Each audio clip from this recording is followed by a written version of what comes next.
4 years ago, we were told the Big 12 was going to die. If you're a fan of a Big 12 team, expansion brings some of the greatest news that felt impossible. This is Locked On Big 12. You are Locked On Big 12, your daily podcast on the Big 12 Conference, part of the Locked On Podcast Network, your team every day. Happy Wednesday, everybody. Welcome to Locked On Big 12. I'm Drake Toll from the number one Big 12 podcast in America, Locked On Big 12. Thanks for making this show your first listen every single day. Today, we talk with Steven Simcox of Locked On TCU, who pitches expansion questions, effectively what you need to know, what you should know, and how you should feel as a Big 12 fan. We will also talk way too early Big 12 power rankings and a bit about the Frogs. Let's get into it. For Big 12 fans, and I guess specifically TCU fans, who are like, all right, we survived like the first wave of this. We're still together. We're still a functioning conference. We're in a lot of ways maybe stronger than we were, at least from a like unity standpoint. Yeah. What's kind of the best case scenario, or, you know, where do they fall in this constantly shifting landscape in the world of college sports right now? I think the first thing you look at is 3-4 years ago when Texas and Oklahoma officially decided to depart from the Big 12. I vividly remember watching 365 Sports, another college football show, where two of the hosts said, that's it. It's done. The Big 12's over. I mean, there's no way the Big 12 can survive past this.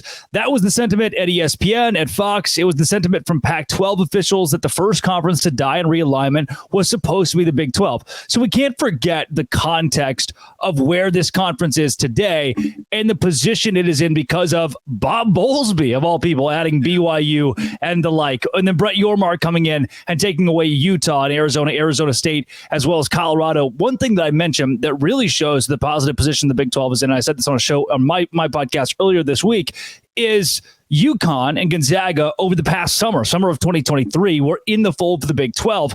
Brett Yormark ended up balking at both of those schools because he said, and I quote, there was a dream scenario that came to the conference, and that was the 4 Pac-12 schools that he added into this league. Now it's 16 teams. The current state of this league is as strong as it's been from the standpoint of all 16 teams want to be here.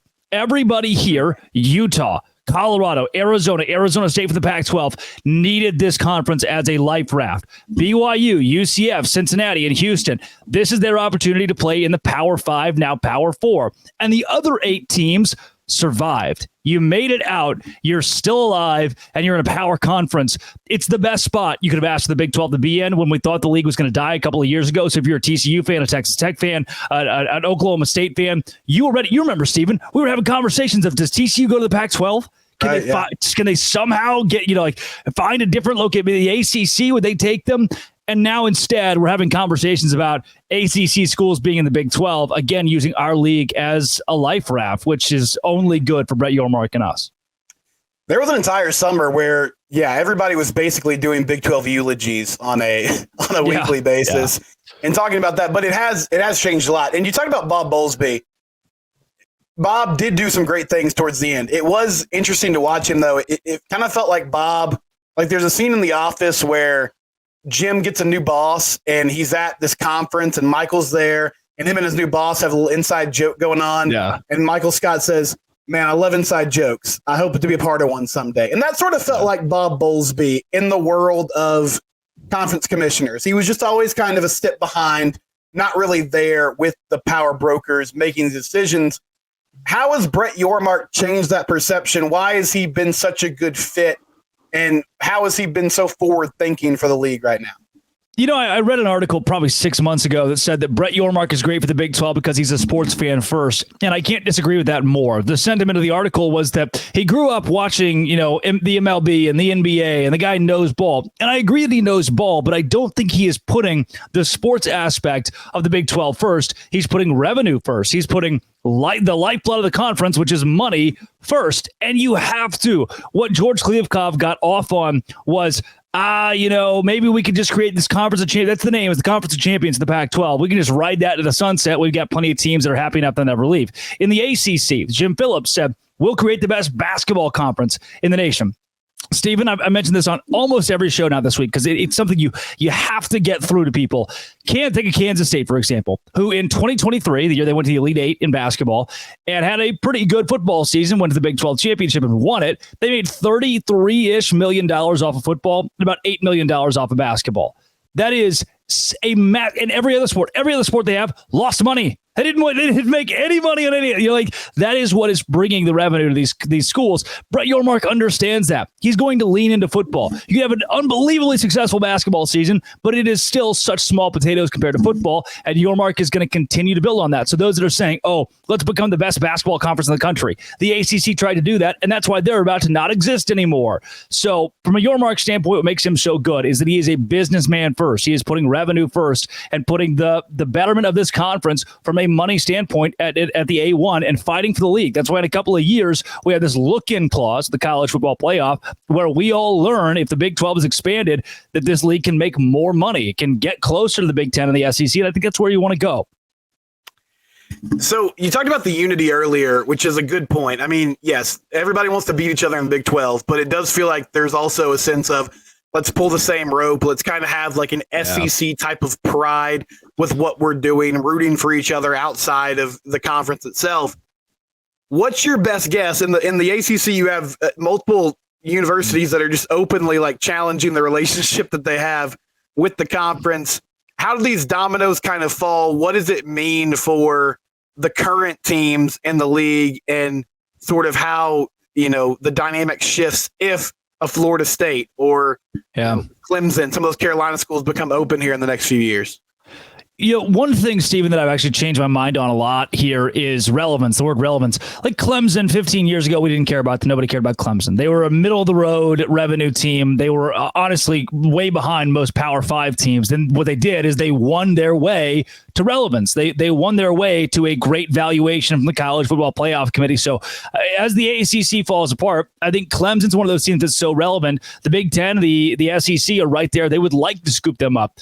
A team that doesn't really feel that right now is Miami. Had all this happened in 2003, they'd be in a great spot. But it's not 2003. We are 20 years removed from Miami being at the apex of college football. So now they're the has-been. They're the old darling, and therefore the Big 12 has an opportunity to snatch those guys up because they aren't as valuable as they were 2 decades ago and could hopefully, if they join us, build back into that brand. Then look at Louisville. When Louisville's good at football, they're one of the top 25 revenue teams in the country because basketball carries so much. The KFC Yum Center is one of the greatest palaces for college basketball in the country. And a Virginia Tech or an NC State even has their own revenue stream that would help the Big 12 conference. If UNC and Virginia are off the table, and it sounds like both those schools are, there's still a good pod of the Pitts and the NC States and the Louisvilles and the Miamis. I think the Big 12 has a fighter's chance at. The Athletic article that was discussing the Super League, 80 teams, 8 divisions, conferences sort of go away. If you had a percentage right now, Drake, on how likely you think something like that would be, what are you buying this at all? Do you think this has legs or this is just an interesting idea by a committee? I don't think there's anything less than 0%, but man, I wish there was for this question. I really wish there was, because if you read the Athletic article, which a majority of it was a fluff piece, by the way, just to keep you from getting to the middle of the article, where they reveal to all of those reading that the Big 10, the SEC, and the Big 12 won't respond to the phone calls of the people trying to put together a Super League, and that Fox and ESPN are boxing out their properties from ever letting this happen. Guess who controls all the money? Fox and ESPN, the Big 10, the SEC.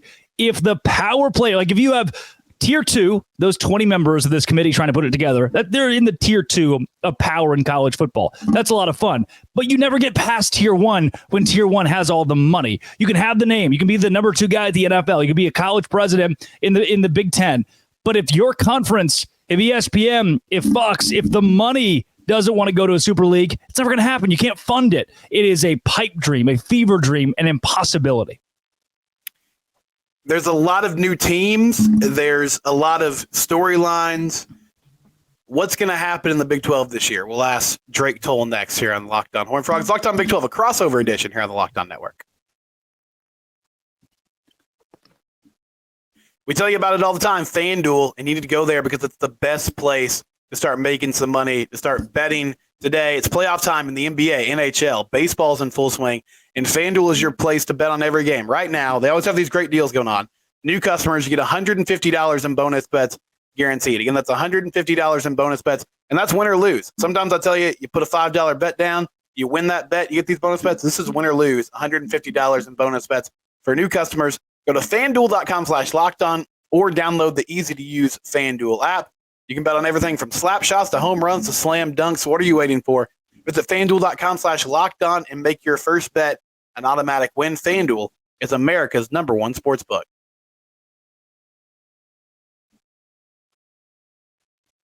Bringing Drake back into the conversation here on Locked On Horned Frogs, Locked On Big 12. So, Drake, I imagine when you're putting together way too early Big 12 power rankings, I saw your show the other day. You broke down a good article from Heartland Sports about the odds this year in the Big 12. You got all these teams now.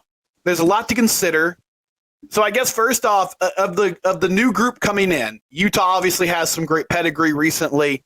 Arizona's coming off a new season. Yeah. Of the new blood, which team do you think is most likely to make some serious noise in their first year in Big 12 conference play? Well, I don't mean to be too poppy here, but understand that Colorado and Deion Sanders will carry the most headlines in the Big 12 again this season.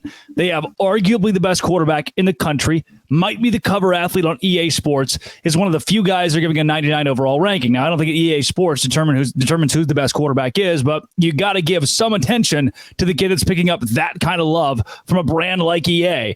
And I don't think Colorado is going to be as bad as everyone projects, but there is no getting past how good Utah is.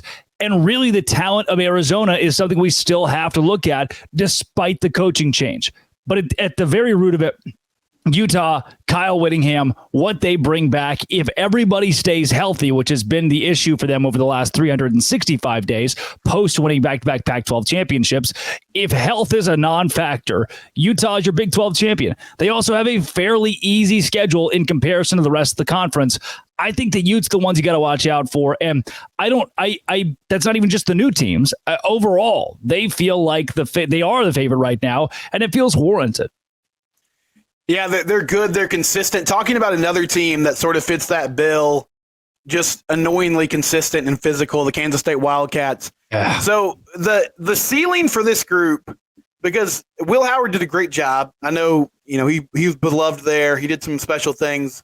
But with Avery Johnson at quarterback, How much more explosive, how much better do you think he makes K-State if he's consistently getting reps at that position this year? I have seen too many times in college football, there's always the backup quarterback is the most famous guy in town. He's the most popular guy in town at most universities, even with some high caliber quarterbacks. Think back to Oklahoma. They had Spencer Rattler and Caleb Williams. Everybody was begging for Caleb Williams. Sometimes the fans are right in that regard. And here, that's the hope in Manhattan, is that Avery Johnson is that guy. He is more dynamic with his legs. He is one of the best dual threat mobile quarterbacks that is in the Big 12 coming into next season. And he's just wily. I think that's the best word to describe him, is he's a wily quarterback. Get him inside the 5-yard line. He's not afraid to bowl you over and get in, but he's also got finesse. For the Wildcats this year, that's established, but everything else offensively, who's going to throw to? If he's got to throw the ball, they lost their top 2 pass catchers. What are they going to do? And I understand that they have used the offseason to plug and play and fill holes, and they'll bring guys up. And I'm confident Chris Kleiman is one of those coaches that has somebody in his back pocket, development in his back pocket. However, until we see that, I'm not sure if we can go 100% all in on Kansas State. And right now I have them sitting around 5 or 6 in my way too early Big 12 power rankings.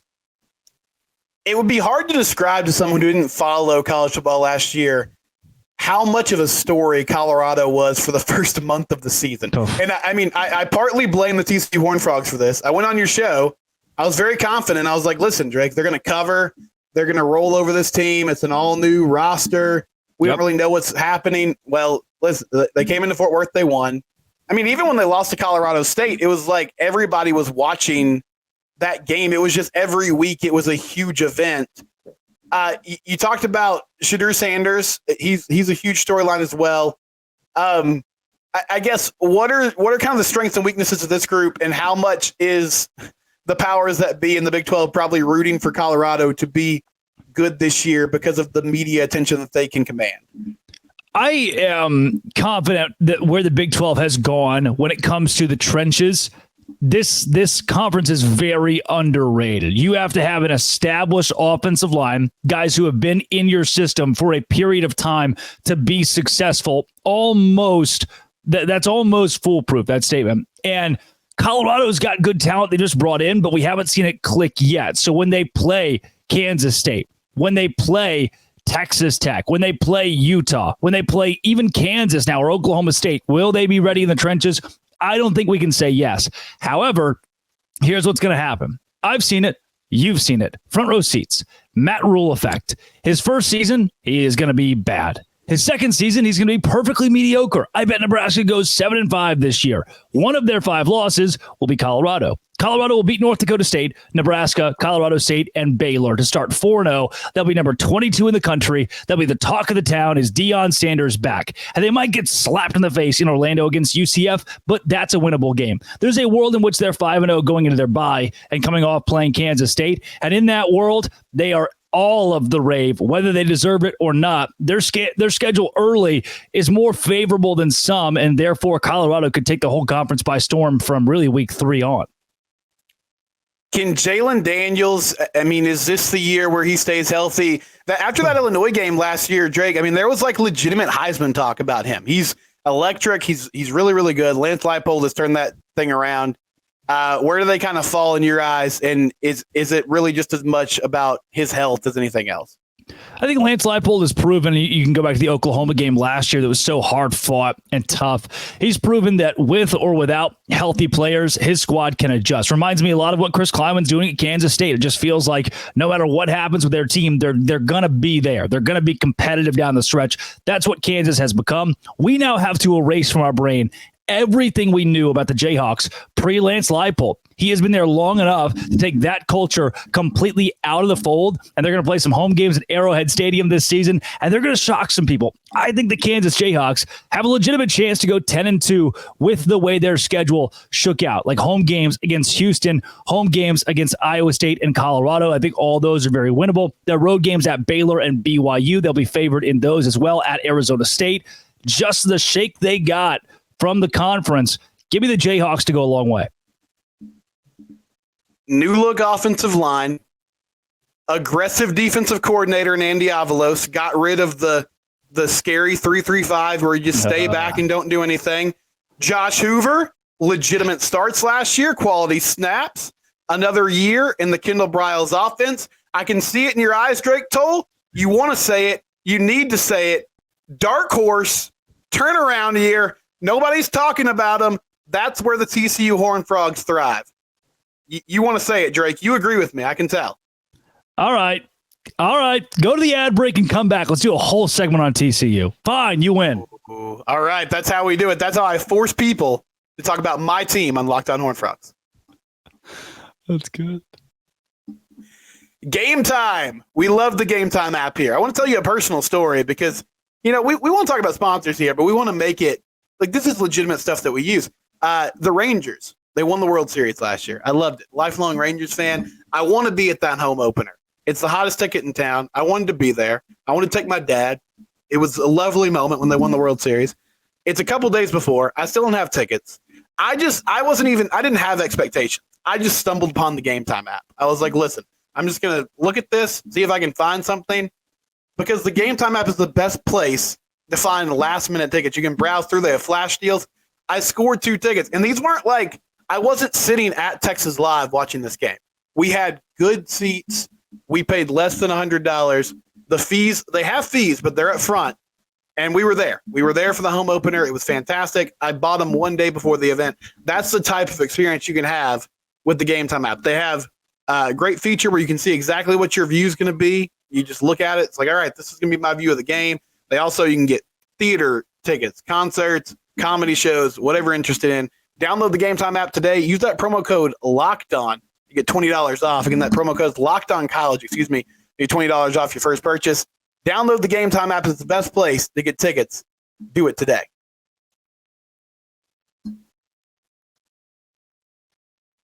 So, Drake, when the season ended for TCU last year, against Oklahoma. Of course, everybody was disappointed. And I remember throwing a question out there like, okay, what has to change for the Frogs this upcoming season? And a lot of people said it's the defense. It's you gotta switch the defense up. But I remember you, because one thing that's great about Drake, he's always looking at the other side of things, finding different angles. You immediately said confidently, Kendall Briles. Got to get him out of here. Yep. They didn't do that. But I do think this is a huge year, not only for Kendall, but for Sonny Dykes, because if you're going to be offensive guru guy, that side of the ball has to be elite if this is going to work. So what's your expectation for a Josh Hoover-led offense and kind of this offensive coaching staff going into another season with, Kendall calling plays?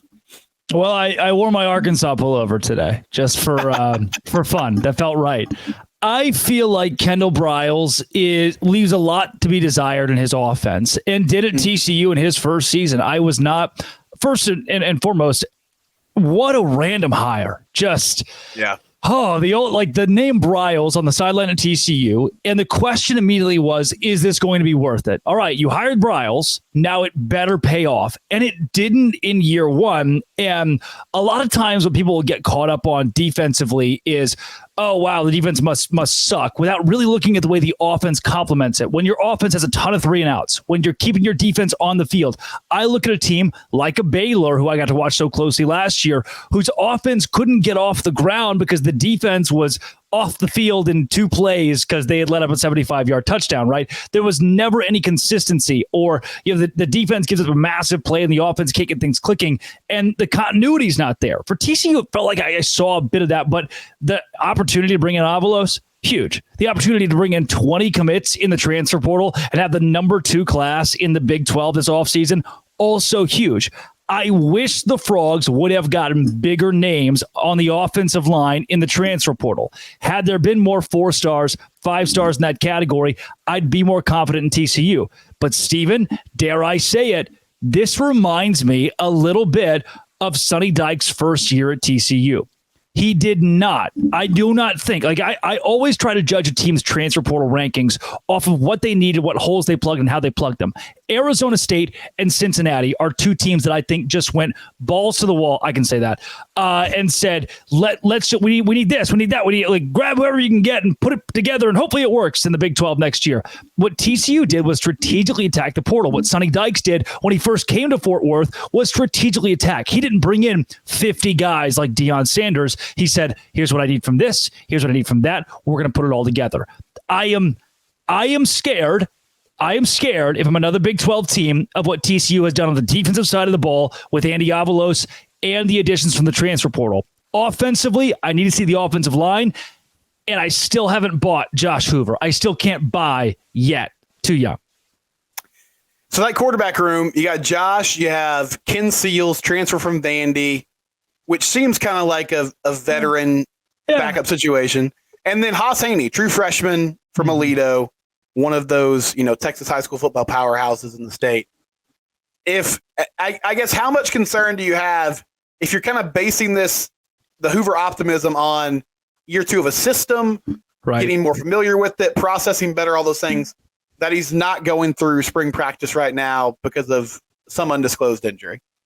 Yeah, the one thing, Steven, I needed more than anything was to watch this kid during spring practice, was to see him during a spring game, was to see. And the reason why is, again, I'll go back to a school that I covered very closely. When Blake Shapen became the starter at Baylor, there was such a small sample size, and that sample size was very good. People were excited that he had stepped into that role. So you're waiting on him to develop. Max Duggan, as he continued his TCU career, you're waiting on that guy to take the next step. We so often as college football fans default to, well, he's got a year under his belt. Oh, he's got 6 starts under his belt. Next year, he'll be better. It just doesn't work that way all of the time. It didn't for Max Duggan at TCU until the very end of his career. And for Hoover, a guy that I needed to see take that step in the spring and say, all right, now he's a leader. All right, now he's got complete confidence. You don't get any of that. So I have to sell on what you get out of Hoover right now, but I still don't think that TCU did the Vanderbilt quarterback's kind of like the Alan Bowman thing. Let's just bring him in, and Alan Bowman ended up starting. So who knows? And for Haas Haney, we saw what Cade Klubnik did. We see some of these blue chip quarterbacks that come in, or even Quinn Ewers very early on, that just aren't there yet, got thrown in the fire too early. I hope it doesn't happen for Haney. If that's your red button, got to press it. Probably not a good sign for the Horned Frogs. Okay, before you go, where does TCU fall in the Drake C. Toll Locked On Big 12 way too early power rankings? What are we looking at this year, Drake? So everywhere I look, if I go to Athlon, if I go to Heartland, if I go across all Big 12 metrics, most people have TCU in the 10 to 11 spot. I've seen them maybe highest at 9. I've slotted TCU in the 8 range. They're going to be better than people expect. I would be unsurprised if the Frogs ended up picking up 8 wins this coming football season, which given their schedule is something that would be good. I mean, I think if you're a TCU fan, you get 8 wins. Very excited by that. Your first 3, 4, very winnable. Kansas is tough, but I got TCU going into the bye with wins against Stanford, LIU, UCF, SMU, and Houston. In that world, you have walked effectively into 5-1. All I need you to do is win 3 games down the stretch. I think TCU does it, at least with wins against Baylor, Cincinnati, and then the others are kind of a coin flip toss-up. Just give me a bowl game and I'm happy. He's the deputy commissioner of the Big 12. I'm not sure if that's true, but it seems like a thing that we should say. At Drake C. Toll on Twitter. Subscribe to the Locked On Big 12 YouTube channel. Do it. Check out his coverage every day. Subscribe to Locked On Horned Frogs. It's your team. We do it here every day.